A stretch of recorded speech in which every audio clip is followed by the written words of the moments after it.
séquences précédentes, je crois me souvenir avoir dit que j'aimais pas être moteur, que j'aimais pas ça, j'aimais pas ça. J'avais pas si tôt, écoute, fini de dire ça, que j'ai des sautes de régime moteur. Alors le moteur fait ouh. D'après moi, ça provient de la qualité du gasoil. Et des fois, il pousse plus quoi. Mais il a jamais calé. Alors je suis allé voir le filtre à air. En revanche, le filtre à eau, l'eau, il n'y a pas de souci parce qu'on a traversé des bandes de sargasses. J'en ai même évité un immense parce que au début, je pensais que c'était les sargasses dans l'hélice. Mais non, c'est pas ça parce que là, il n'y a plus de sargasses. Donc pour moi, c'est un problème de gasoil. Alors, j'ai encore assez de gasoil pour aller au moins jusqu'à demain midi. Mais je vais faire un complément parce que je me dis que la cuve étant au tiers vide, ben, ça brasse pas mal et peut-être que comme elle n'a jamais été vide cette cuve, pratiquement, hein, je fais très peu de moteur et je fais toujours le complément rapidement.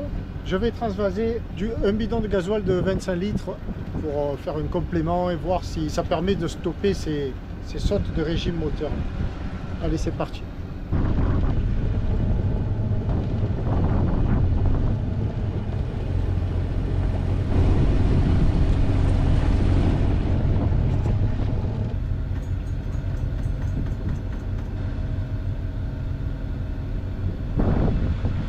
Transférer ce qui reste dans une bouteille petit à petit parce que là j'ai un filtre en particules d'eau et on va filtrer petit à petit.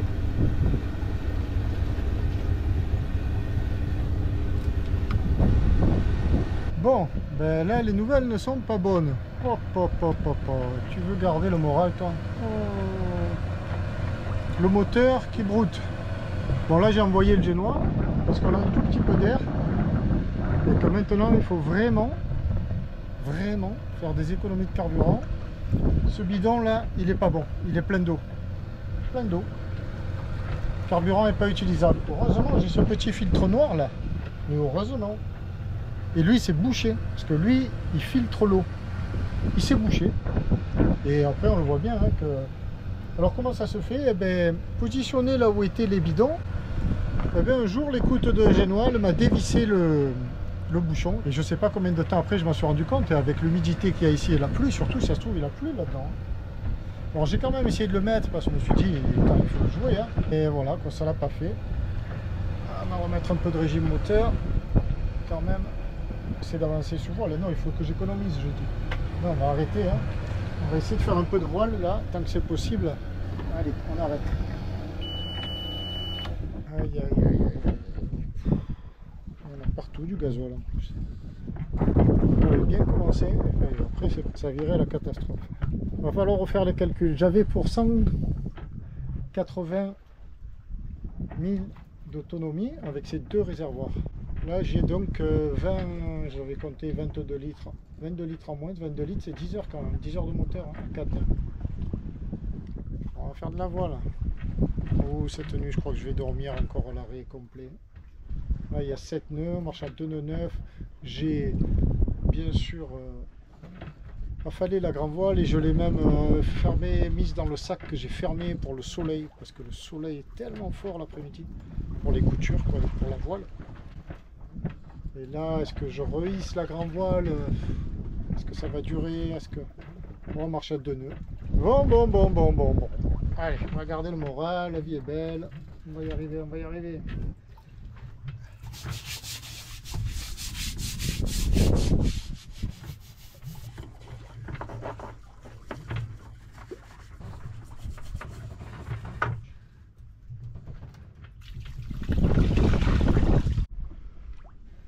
Bon ben voilà, fin de journée. Bien étrange journée. Enfin, étrange, elle n'a rien d'étrange, bien chiante journée quoi. Oh, ça a commencé pas trop mal avec un petit 12 nœuds de bon matin. On a fait du pré, je me suis dit, pétard, c'est un régime d'hémisphère sud. C'est le sud qui vient nous cueillir jusqu'ici, jusqu'au nord de l'hémisphère sud, pour nous amener à Fernando. Dans 1 jour et demi on y est et tout, on marchait à 5 nœuds. Ça a duré 1 heure et demie. Aïe, aïe, aïe, aïe, aïe. Donc, calcul, recalcul, recalcul. Maintenant, ça va le faire. On est à 180 000 nautiques avec mes 2 bidons. Là, 40... presque 50 litres, 2 fois 22 litres, 44 litres. Je mets le moteur qui me fait de...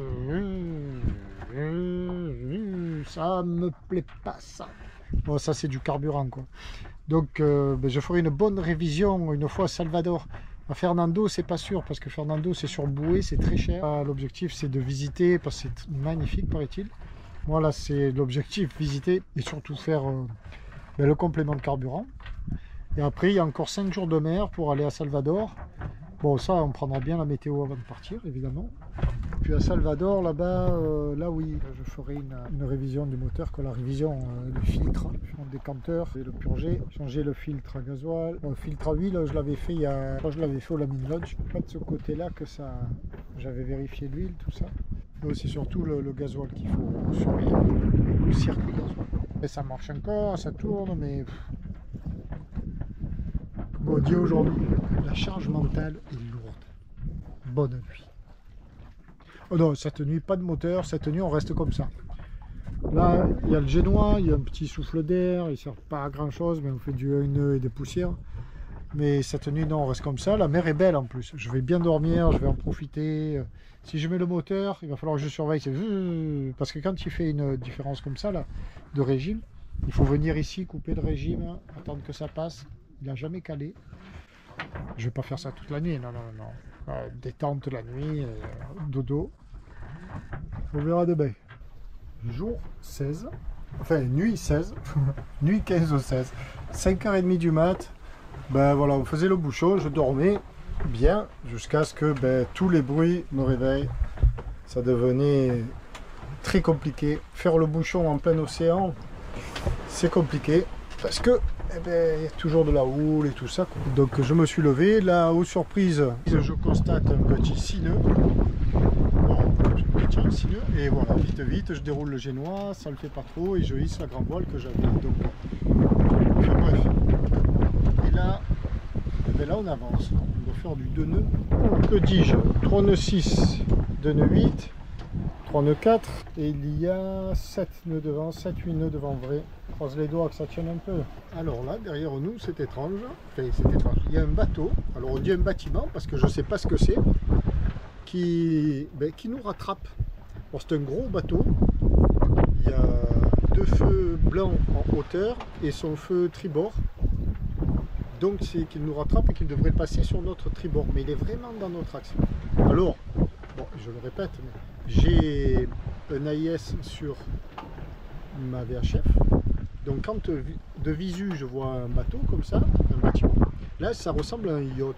On dirait un yacht ou un bateau de pêche mais qui fait retour. Bon, on est sur la route là, sur la route de Fernando. Donc quand je vois un bâtiment comme ça, je vais allumer ma VHF et je regarde à la fonction AIS, il y a un tout petit écran. Et là il apparaît lui, il est à 3 nœuds 3, à 3003. Il n'y a pas les renseignements le concernant. Des fois ça figure quoi, sa vitesse, le type de bâtiment, ses dimensions, ça. Là non. Donc méfie parce que en fait on fait route de collision, mais c'est lui qui fait route de collision sur nous, il vient droit sur nous. Enfin il devrait passer sur notre tribord, mais visuellement on a vraiment l'impression qu'il nous rattrape plein axe par derrière. Et alors j'ai laissé la VHF allumée, je me dis tiens s'il m'appelle on va poser. C'est le premier bateau qu'on voit depuis très longtemps, hein. Depuis la sortie du rail d'Afrique là-haut. Là. Depuis le 3e jour, on n'a plus de bateau. The boat on my back, the sailboat Tabasco is calling you. Sailboat Tabasco. Did you hear me?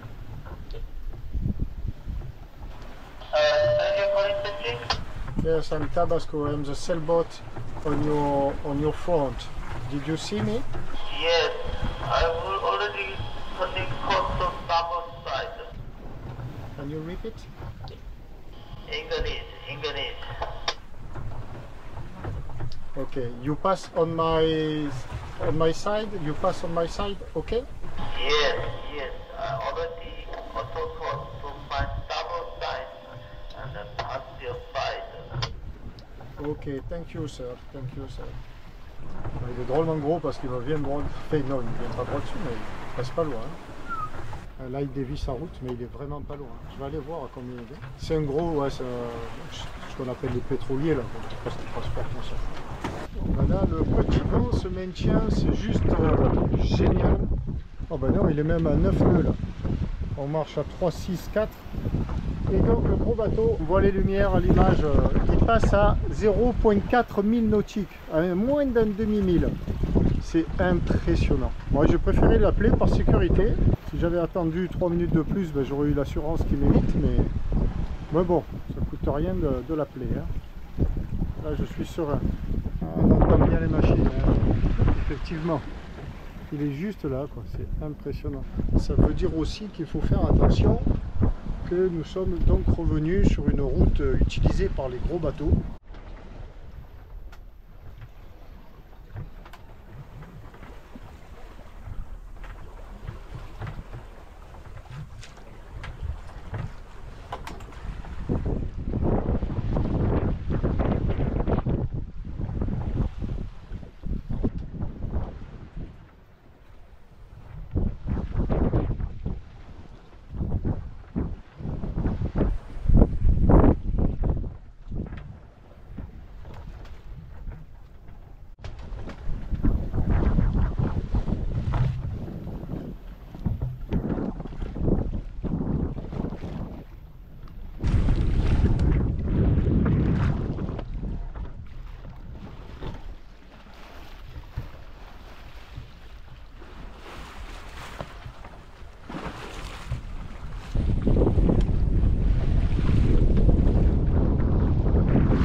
La grande inconnue est, après ce beau lever de soleil, y aura-t-il toujours de l'air ou pas?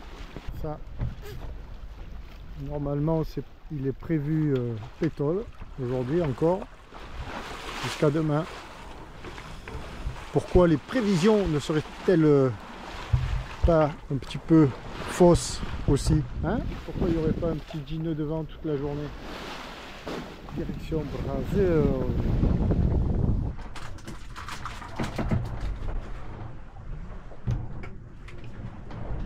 Pour l'instant, il est 9 h, la journée commence super bien. Non seulement il fait beau, le ciel est dégagé, on a eu un magnifique lever de soleil, mais ça, sans vent, on s'en fout. Le plus important, c'est l'air, le vent. Et depuis 5 h ce matin, on a de l'air, on a du vent.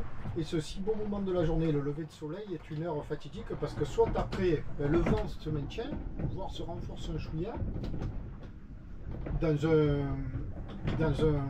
une situation météorologique stable et calme. Soit il tombe, comme c'était le cas hier, et il n'y a pas de vent.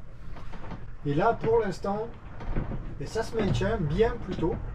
Bon, la mer est agitée, elle n'est pas flat, quoi. Il y a une houle qui nous vient donc du sud. Ça, c'est peut-être bon. Ça veut dire qu'au sud, il y a du vent.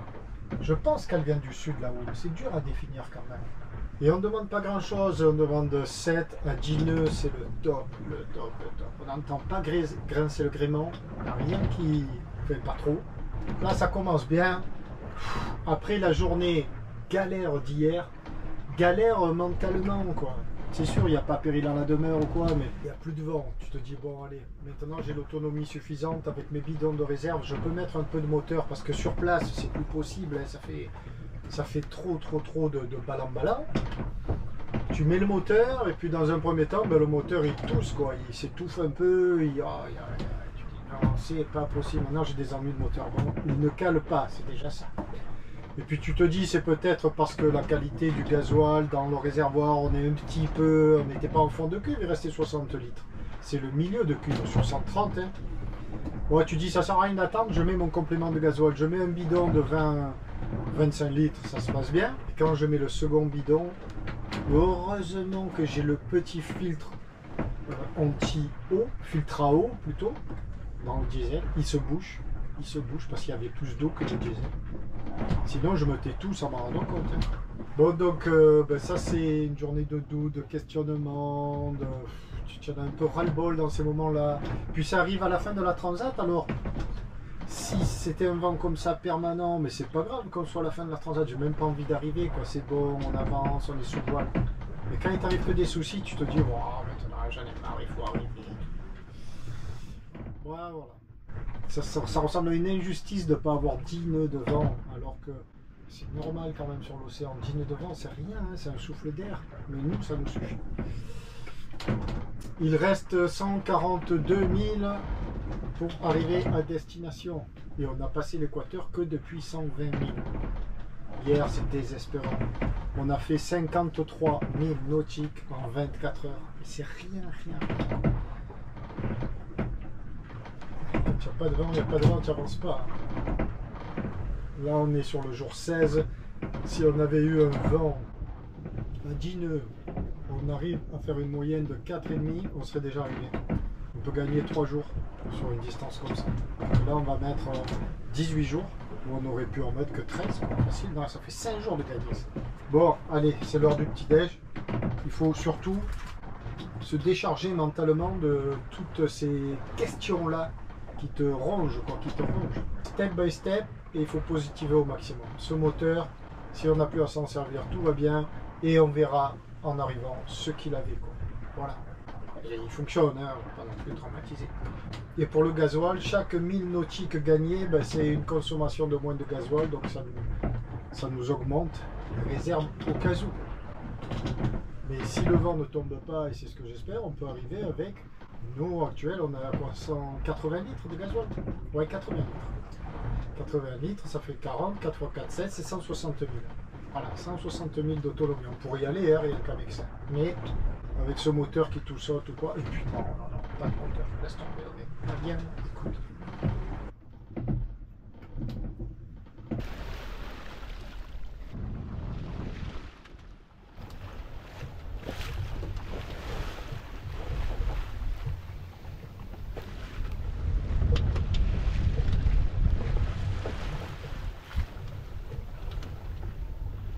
Et maintenant, on se prend le courant de face. Avec le vent, il y a le courant ici. Parce qu'on a entre 7 et 10 nœuds avec un 8 nœuds, 9 nœuds de vent établi. Et normalement, on devrait faire du 4 nœuds, 4 nœuds 5 là. Je le connais, le Tabasco. On est parfaitement réglé là. C'est fluide. Eh ben non. On dépasse à peine les 4 nœuds, voilà. À peine. Alors on n'a pas une carène hyper clean aussi. Bon, on va pas se plaindre, hein. C'est plutôt un constat, c'est pas une plainte. Ah, 4 nœuds 7. Ouh, là on a... Parce qu'on prend la houle de face, mais qui n'est pas énorme. C'est une grande houle comme ça, donc elle ne freine pas par des petites vagues. On ne bute pas dans la mer. On la franchit, quoi. Voilà, là il y a une grosse... Mais c'est un courant, sûrement, il y a du courant de face.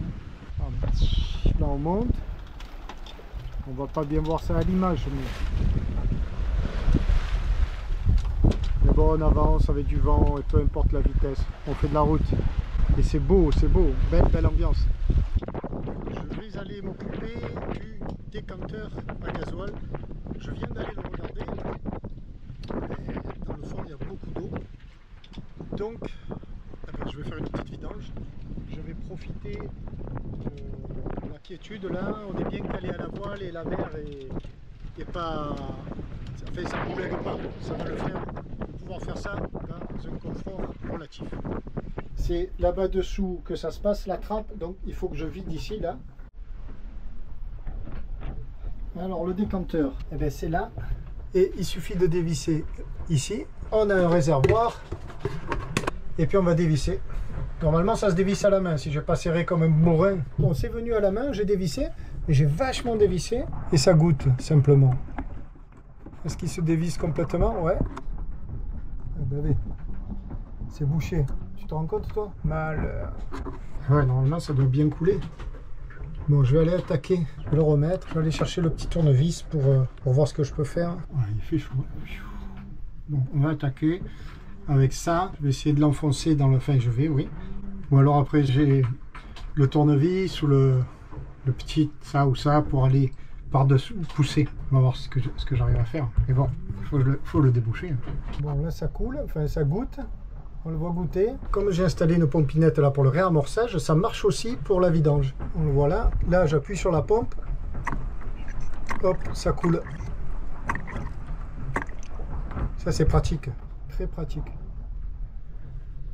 Je vais revisser, on va regarder là. Mais il me semble pas qu'il y ait de l'eau qui est coulée, quoi. J'ai déjà procédé à un peu de vidange. Ça sert pas trop, voilà. Et c'était pas hyper dégueulasse. Et là, Ah, c'est ça, là il y a des tas d'impuretés, mais il n'y a pas d'eau. C'est ça que je comprends pas. Il y a pas mal d'impuretés quand même. Dehors, ça se renforce un peu le vent. Ça, c'est juste incroyable. Incroyable. Oh, ben, je l'ai vidé. J'ai préféré le vider, tout le filtre, parce qu'il y avait vraiment des saletés. Ah, le filtre est vide là. Enfin, le décanteur, hein, on se comprend. Le filtre, c'est pas ça. Hein. Le filtre, il faudra que je le nettoie aussi. Là, je devrais en profiter vu que j'ai vidé le circuit là. Ah, ouh là là, là on les voit bien les impuretés. Là, je vais changer le filtre aussi, tant qu'on y est, tiens. Trop cool, trop cool, trop cool. Là, il doit y avoir 13 nœuds. Là, on marche bien. Allez, tout est en position. J'ai sorti le filtre, la pince, la clé. Alors, je protège le filetage. On va tout doucement. Voilà, juste un tout petit coup de clé. C'est mes journées gasoil entre hier et aujourd'hui. Il y a du filtre. Allez, on remet. Le petit joint n'est pas venu. Clac. Filtre tout beau. La cuve, on va la vider. Est-ce qu'il y a besoin de la nettoyer? Bien sûr. Et en bon état.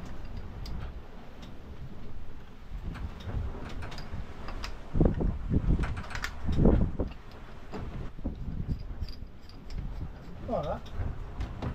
On va juste mettre un petit tour de clé, mais tout petit. Fait le tour, même pas le tour. Deux petits coups de clé, voilà. Et après on va ramener, on ouvre le vis de purge là, et on fait revenir le gasoil. On va rappeler du gasoil grâce à la pompe, et on peut faire démarrer le moteur, ce qu'il ne faut pas faire.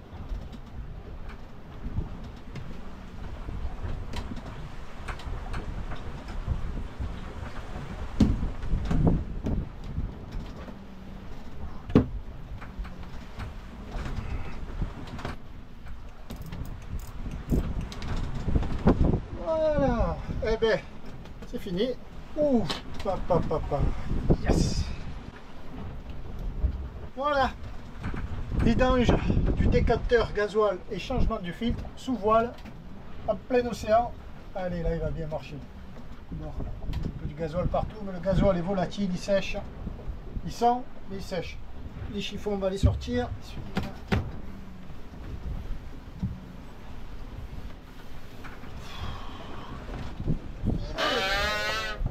Il y en avait vraiment besoin. Malheur. On va démarrer le moteur quand même. Il faut être sûr qu'il démarre. Il vaut mieux s'en assurer maintenant que trop tard. Ça tourne. Voilà. S'il y avait un problème d'alimentation, là, si j'avais mal fait le réamorçage ou quoi, il aurait déjà calé. T'inquiète pas. Allez, on peut l'arrêter. Dépensons pas de l'essence pour rien. Et le petit coup de nettoyage, toujours après une... Ouh là là, ferme le hublot, pied-l'eau. C'est une fada, toi.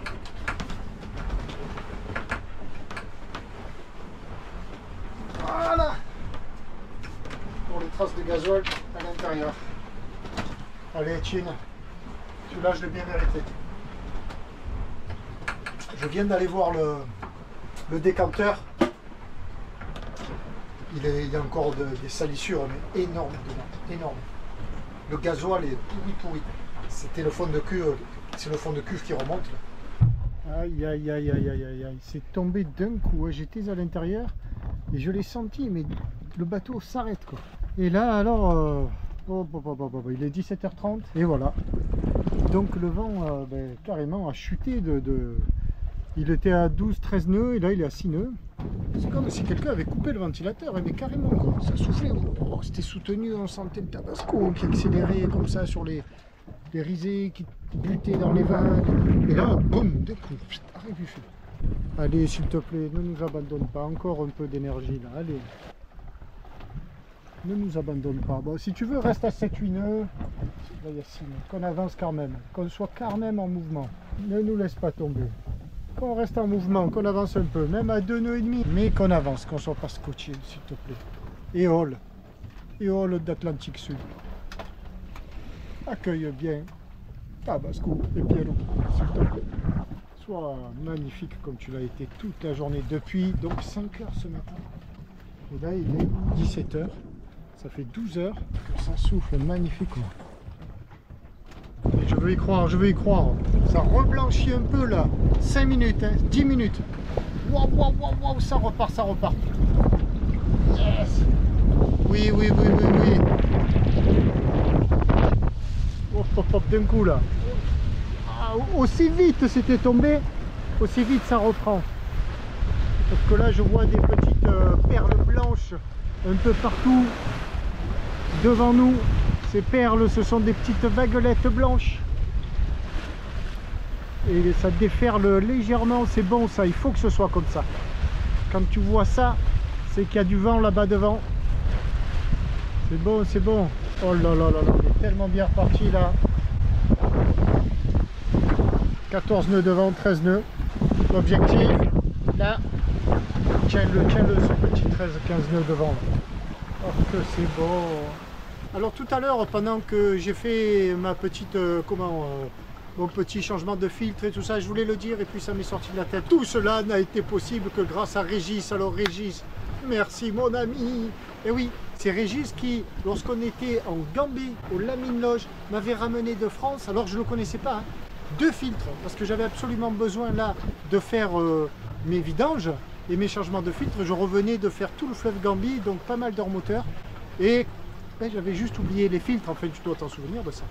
Et puis Régis, lui, avait son voilier au Lamine Lodge, mais on ne s'était pas rencontrés, était rentré en France entre temps, mais regarde mes vidéos, et il me contacte à l'époque, il me dit « Oh, tu vas voir mon voilier, je suis au Lamine Lodge, je vois que sur tes vidéos, tu viens d'arriver au Lamine Lodge, pas tes coups faits. » Et donc, je le contacte et je lui dis si j'osais, Régis, te demander, puisque tu rentres de France, ou même lui spontanément me l'avait proposé, il m'avait dit je suis en France, si tu as besoin de quelque chose, n'hésite pas. J'ai dit tu me l'as proposé, j'ai besoin de filtres. Et voilà, il m'avait ramené 1 ou 2 courroies, 2 filtres et d'autres pièces sûrement. Et grâce à lui, là, il me restait un filtre, il faut que j'en achète d'autres d'ailleurs. Tiens, là, je n'en ai plus. Merci Régis.